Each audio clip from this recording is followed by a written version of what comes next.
Assalamualaikum warahmatullahi wabarakatuh. Selamat siang, yang terhormat Ibu Asmita Wolansari Dayang Dewang selaku dosen mata kuliah Ekonomi Makro dan teman-teman manajemen kelas B. Pada hari ini, perkenalkan kami dari kelompok 4. Saya Isfatian, mewakili kelompok 4 sebagai moderator yang akan memandu kegiatan presentasi kami hari ini. Topik yang akan kami sampaikan adalah tentang makalah yang telah kami susun dengan judul Keseimbangan Perekonomian Terbuka. Susunan kegiatan presentasi dimulai dari pertama pembukaan, kedua penyajian materi yang akan dibawakan oleh rekan-rekan saya nanti, dan yang ketiga adalah penutup atau kesimpulan dari makalah yang kami presentasikan hari ini. Baik, tanpa panjang lebar, saya awali presentasi ini dengan Bismillahirrahmanirrahim. Segala puji bagi Allah, Tuhan semesta alam, salawat salam untuk Rasulullah SAW. Semoga kita semua mendapat syafaat di akhirat nanti. Amin, amin, ya rabbal alamin. Untuk selanjutnya, pembawa materi pertama pada slide eh, kedua. Pada slide kedua, 3, dan 4 akan dibawakan oleh rekan kami, Ferianti Lamama. Ya, waktu dan tempat silakan, Saudara Ferianti. Ya, baik. Model perekonomian terbuka dalam suatu sistem. Model perekonomian dua sektor. Ya, jadi yang dimaksud dengan perekonomian dua sektor adalah suatu perekonomian yang hanya terdiri dari sektor perusahaan yang memerlukan faktor-faktor produksi yang berasal dari sektor rumah tangga, sedangkan sektor rumah tangga sebagai pemilik faktor-faktor produksi seperti alam, modal, tenaga, dan entrepreneur. Yang kedua, ada model kegiatan perekonomian tiga sektor, yaitu kegiatan perekonomian yang terdiri atas sektor rumah tangga, sektor perusahaan, dan sektor pemerintah. Model ini membantu dalam memahami peran interaksi antara ketiga sektor tersebut dalam menentukan output, pendapatan, dan tingkat tabungan dalam suatu perekonomian. Yang ketiga, model kegiatan perekonomian terbuka empat sektor. Model kegiatan perekonomian terbuka empat sektor ini memperluas model perekonomian tiga sektor dengan memasukkan sektor perdagangan internasional. Jadi ada empat sektor utama, yaitu sektor rumah tangga, sektor perusahaan, sektor pemerintah, dan sektor perdagangan internasional. Baik, lanjut slide. Selanjutnya, arti perekonomian terbuka dan ukuran keterbukaan. Jadi, perekonomian terbuka itu di mana negara melakukan perdagangan internasional dengan negara lainnya, baik dalam bentuk ekspor maupun impor barang dan jasa. Dalam perekonomian terbuka, pertukaran mata uang asing juga menjadi faktor penting, dan kebijakan moneter dan juga fiskal, dan dapat dipengaruhi oleh faktor-faktor eksternal. Sedangkan ukuran terbuka adalah rasio ekspor atau impor terhadap gross domestic product. Mohon maaf sebelumnya, mungkin karena kendala WiFi yang bermasalah. Jadi untuk slide berikutnya saya ambil alih. Baik, pelaku-pelaku perekonomian terbuka terbagi menjadi 4. Ya. Dalam perekonomian terbuka atau biasa yang kita sebut sebagai perekonomian 4 sektor. Nah, pelaku ekonomi adalah rumah tangga keluarga atau konsumen, rumah tangga perusahaan atau produsen, rumah tangga pemerintah, dan rumah tangga luar negeri masing-masing berperan penting dalam menggerakkan perekonomian negara. Contoh bagannya ada di sebelah sini.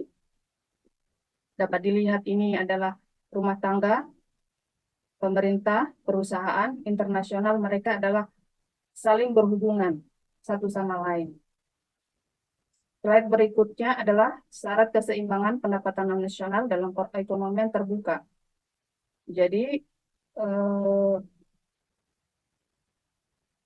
menurut Dina Nur Hasanah, dalam kebijakan perekonomian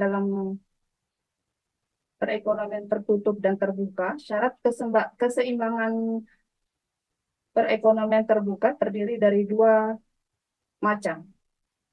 yaitu penawaran dan pengeluaran agregat, dan suntikan sama dengan bocoran. Nah, di sini ada rumusnya AE sama dengan CDN plus G plus X dan plus M. Di mana AE adalah komponen pengeluaran agregat dalam ekonomi terbuka. Jadi CDN itu sama dengan pengeluaran konsumsi rumah tangga dan barang-barang yang dihasilkan. Sedangkan G ini pengeluaran pemerintah atas barang dan jasa yang diperoleh. Sedangkan M adalah barang impor, yaitu barang yang dibeli dari luar negeri. Sedangkan suntikan sama dengan bocoran, rumusnya adalah I plus G plus X sama dengan S plus T plus M. Di mana AE adalah seperti tadi pengeluaran agregat. Nah, CDN adalah pengeluaran konsumsi rumah tangga, sama dengan yang di atas, cuman beda di rumusnya saja. Kalau untuk penjelasannya I, G, X, S, T, M. Selanjutnya, kelebihan atau keuntungan perekonomian terbuka itu adalah munculnya pasar valuta asing, saham, produsen mendapatkan barang yang sesuai dibutuhkan, konsumen mendapatkan barang dan jasa sesuai keinginan, pertukaran tenaga kerja, serta investasi. Ya, baik. Slide berikutnya akan dibawakan oleh rekan saya, Wahyuni S. Hamidi. Silakan kepada tempat dan waktu, rekan Yuni. Baik, terima kasih.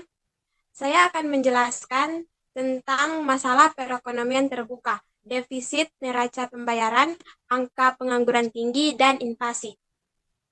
Terbagi menjadi 3 bagian. Yang pertama, inflasi sendiri adalah kenaikan harga barang dan jasa dalam jumlah besar yang terjadi secara terus-menerus. Terjadi ketika inflasi disebabkan oleh tekanan dari sisi permintaan atau meningkatnya permintaan barang dan jasa relatif terhadap ketersediaannya.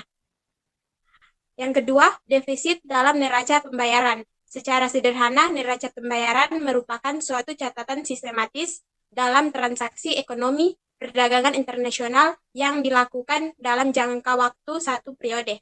Sedangkan neraca pembayaran defisit adalah neraca yang menandakan bahwa nilai impor lebih besar daripada nilai ekspor. Dan yang ketiga yaitu pengangguran tinggi. Pengangguran merupakan salah satu penyakit ekonomi yang sangat berpengaruh terhadap tingkat pertumbuhan ekonomi. Pengangguran mengakibatkan orang tidak memiliki pendapatan dan mendorong mereka jatuh ke jurang kemiskinan. Slide berikutnya, moderator.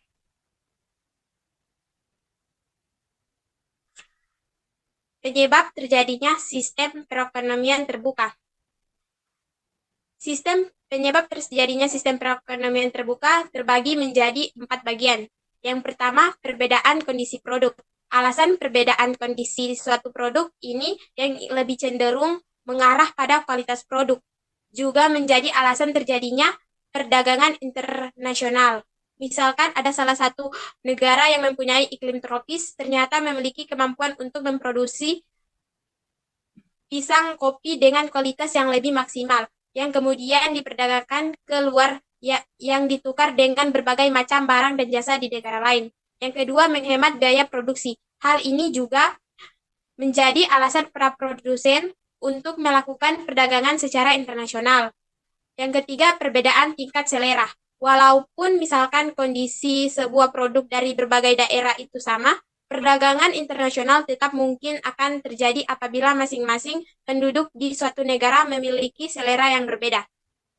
Yang keempat, adanya prinsip perbandingan keunggulan, comparative advantage. Maksud dari prinsip ini adalah suatu negara cenderung akan lebih berspesialisasi untuk menciptakan produk dan mengekspornya keluar jika dirasa pembuatan produk di negaranya itu memakan biaya yang relatif lebih rendah daripada dibuat oleh negara lain.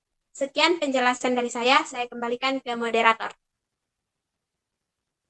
Baik, terima kasih.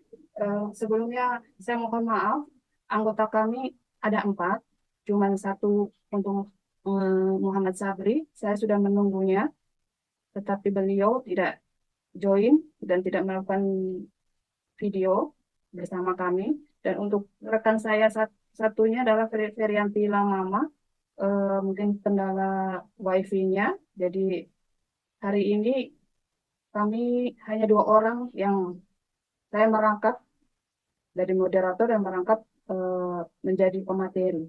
Jadi mohon dimaafkan sekali lagi. Baik, eh, saya akan tutup saja dengan kesimpulan. Jadi kesimpulannya di sini setelah kami presentasikan, kegiatan ekonomi dalam masyarakat secara makro dapat dibedakan atas 3 model, yaitu model 2 sektor, 3 sektor, dan 4 sektor.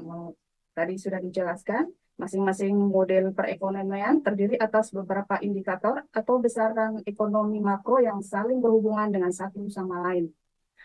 Perekonomian terbuka adalah perekonomian yang melibatkan diri dalam perdagangan internasional, ekspor dan impor barang dan jasa, serta modal dengan negara-negara lain. Sistem ini memberikan kesempatan bagi masyarakat untuk berinteraksi dalam bidang ekonomi dengan negara lain, baik itu perseorangan, swasta, maupun pemerintahan. Kegiatan ekonomi tersebut bisa dalam bentuk perdagangan produk, barang dan jasa, pertukaran teknologi, dan sebagainya. Perekonomian terbuka sering juga disebut dengan perekonomian 4 faktor. Dengan pelaku-pelakunya adalah rumah tangga, perusahaan, pemerintahan, dan dunia internasional. Keempat sektor itu memiliki hubungan interaksi masing-masing dalam menciptakan pendapatan dan pengeluaran. Kegiatan ekonomi tersebut bisa dalam bentuk perdagangan produk, barang dan jasa, pertukaran teknologi, dan sebagainya. Dalam perekonomian terbuka, beberapa produksi dalam negeri diekspor atau dijual di luar negeri, dan di samping itu ada juga barang-barang di negara ini yang diimpor dari negara lain. Syarat keseimbangan perekonomian terbuka, di mana keseimbangan pendapatan nasional akan dicapai pada keadaan penawaran agregat sama dengan pengeluaran agregat, dan suntikan sama dengan bocoran. Keuntungan perekonomian terbuka yaitu munculnya pasar valuta asing, saham, produsen mendapatkan barang yang sesuai dibutuhkan, konsumen mendapatkan barang dan jasa sesuai keinginan. Pertukaran tenaga kerja serta investasi. Biasanya perekonomian terbuka mengalami masalah seperti adanya inflasi, defisit dalam neraca pembayaran, pengangguran tinggi, dan defisit di neraca pembayaran. Nah, sekian dan itulah kesimpulan dari makalah kami tentang keseimbangan perekonomian terbuka. Demikian presentasi kelompok 4. Mari kita mengucapkan Alhamdulillah. Sebagai moderator, saya mengucapkan maaf atas kesalahan kami hari ini saat proses menyampaikannya kurang memuaskan, dan karena kehadiran kedua teman kami yang tidak bisa menjadi pemateri. Wassalamualaikum warahmatullahi wabarakatuh.